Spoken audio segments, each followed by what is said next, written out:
काही वेळापूर्वी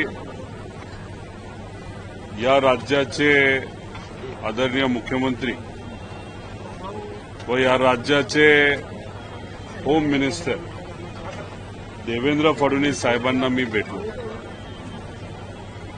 भेटण्याचं कारण म्हणजे 28 जानेवारीला जी दुर्दैवी घटना घडली, ज्याच्यामध्ये या राज्याचे मोठे नेते आदरणीय अजितदादा, अजित काका यांचा दुर्दैवी मृत्यू त्या ठिकाणी झाला.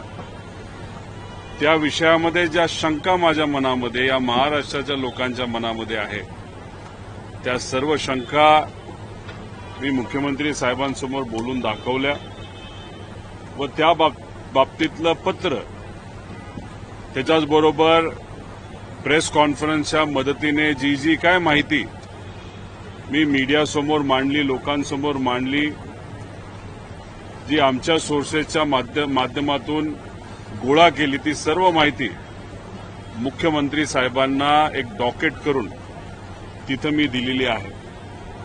आज भेट घेण्याचं कारण म्हणजे मी माझा लढा कसा लढतोय आणि मी एकटा लढतोय असं नाही. अनेक अजितदादा प्रेमी कार्यकर्ते, पदाधिकारी, या पक्षातले, त्या पक्षातले, त्याच्याचबरोबर महाराष्ट्राची जनता आणि सोशल मीडियावर सामान्य लोक जे व्यक्त होतात, आणि सगळ्यात महत्वाचं मीडियाचं सुद्धा या गोष्टीला एक बॅकअप आहे, एक सपोर्ट आहे की दादांना न्याय मिळाला पाहिजे.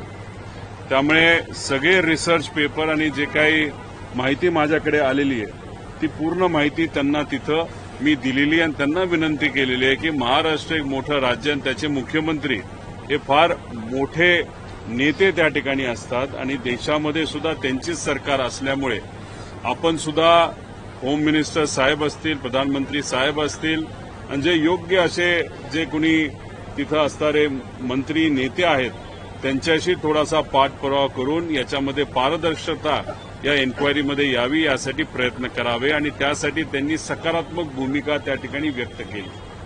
माझ्याकडनं काही अजून डॉक्युमेंट आणि काही पत्र त्यांनी मागितलेले आहेत.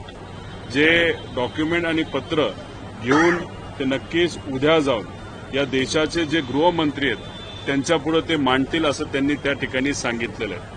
त्याच्याचबरोबर मी अजून एक विनंती ही मुख्यमंत्री साहेबांना केलेली आहे, ती म्हणजे अजितदादा ज्या बंगल्यामध्ये गेले 20-22 वर्ष राहत होते, म्हणजे देवगिरी बंगला, तिथं दादांचं एक स्मारक असावं.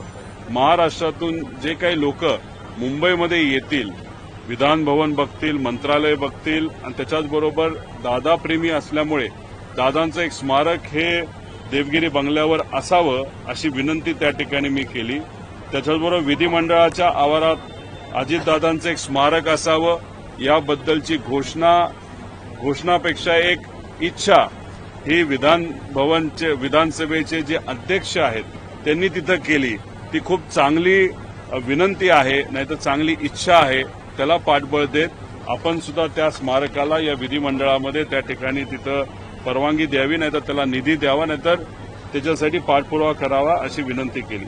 बारामती विमानतळाला अत्याधुनिक करण्यासाठी नाईट लँडिंग व्हावी यासाठी मोठ्या प्रमाणात फंड हा दादांनी मंजूर केला होता आणि मग आता तो फंड तिथं देऊन ते अत्याधुनिक ते विमानतळ करून नाईट लँडिंगची त्याला परवानगी देऊन त्या विमानतळाचं नाव हे अजितदादांच्या नावाने ठेवावं अशी विनंती तिथं आम्ही केली. त्याच्याचबरोबर पुणे रिंग रोड, ज्याच्यासाठी दादांनी सुद्धा मोठ्या प्रमाणात पाठपुरावा केला होता आणि त्या रिंग रोडचा फायदा हा पुण्यातल्या व महाराष्ट्रातल्या अनेक लोकांना त्या ठिकाणी होऊ शकतो. त्यामुळे पुणे रिंग रोडचं नाव सुद्धा दादांच्या नावाने असावं अशी विनंती तिथं केलेली आहे. तळेगाव, चाकण, शिक्रापूर जो एलिव्हेटेड रस्ता आहे त्याला सुद्धा दादांचं नाव द्यावं, कारण का पुणे या जिल्ह्याचे अनेक वर्ष आणि अनेक वेळा पालकमंत्री जर कोण राहिलेले आहेत ते अजितदादा त्या ठिकाणी राहिलेले आहेत आणि या सगळ्या इन्फ्रास्ट्रक्चरसाठी त्यांनी तिथं पाठपुरावा केला होता. पुणे शिरूर एलिव्हेटेड रस्ता, हा रस्ता काही दिवसांपूर्वी आपण बघितला असेल की गडकरी साहेबांनी सुद्धा या गोष्टीचा त्या ठिकाणी त्यांनी रेफरन्स घेतला होता, नाहीतर त्यांनी भाषणामध्ये उल्लेख केला होता त्यामुळे याला सुद्धा नाव दादांच्या नावाने असावं असं मी विनंती केली. आणि शेवट त्या विमानामध्ये जे इतर लोक होते, ज्याच्यामध्ये तुम्ही बघितलं असेल की त्यांचे सिक्युरिटीचे जे तिथं अधिकारी होते जाधव, त्यांचा त्याच्यामध्ये मृत्यू झाला. त्यांच्या पत्नी या ठाणे महानगरपालिकेमध्ये कॉन्ट्रॅक्टवर आहेत. त्यांना परमनंट करता यावं अशी विनंती तिथं केली. त्यांच्या मुलांची शिक्षणाची जबाबदारी आम्ही घेतली आहे. पण एखाद्या महानगरपालिकेमध्ये एखाद्या व्यक्तीला परमनंट करायचं असेल तर सीएमचं एक वजन त्याच्या पाठीमागे असेल तर नक्कीच त्याचा फायदा तिथं लगेच नियुक्ती देण्यासाठी होऊ शकतो. त्याच्याचबरोबर जे माळी परिवार आहे, त्यांची जी मुलगी होती, ज्या फ्लाईट अटेंडंट होत्या, त्यांचा मृत्यू त्या विमान अपघातामध्ये झाला. त्यांच्या मुलाला कॉन्ट्रॅक्टवर नोकरी देण्यासाठी आम्हाला काही प्रमाणात यश आलं असलं तरी त्याला अजून जास्त पगार, कारण का त्या माळीताईचा पगार हा खूप जास्त होता, त्याच्यावर त्यांचं घर चालायचं.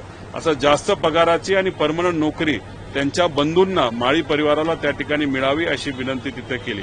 त्याच्याबरोबर को पायलट ज्या पाठक होत्या, यांची एक व्यक्तिगत इच्छा आहे, ती मला इथं बोलून दाखवता येणार नाही, पण दिल्ली सरकारशी बोलून, तिथं असलेल्या मुख्यमंत्र्यांशी बोलून त्या पाठक परिवाराची ती इच्छा तिथं पूर्ण होऊ शकते आणि त्यासाठी सुद्धा पाठपुरावा तिथं आपण करावा अशी विनंती आम्ही या ठिकाणी मुख्यमंत्री साहेबांना तिथं केलेली आहे. आणि पारदर्शक पद्धतीने ही एन्क्वायरी व्हावी असंही तिथं मी बोललेलो आहे. त्याच्याचबरोबर शेवटचा आणि महत्वाचा मुद्दा एफआयआर बद्दल मी मुख्यमंत्री साहेबांची आणि होम मिनिस्टर साहेब देवेंद्र फडणवीस साहेबांशी तिथं बोलल्यानंतर त्यांनी त्याच्यावर खूप डिटेलमध्ये आमची चर्चा झाली.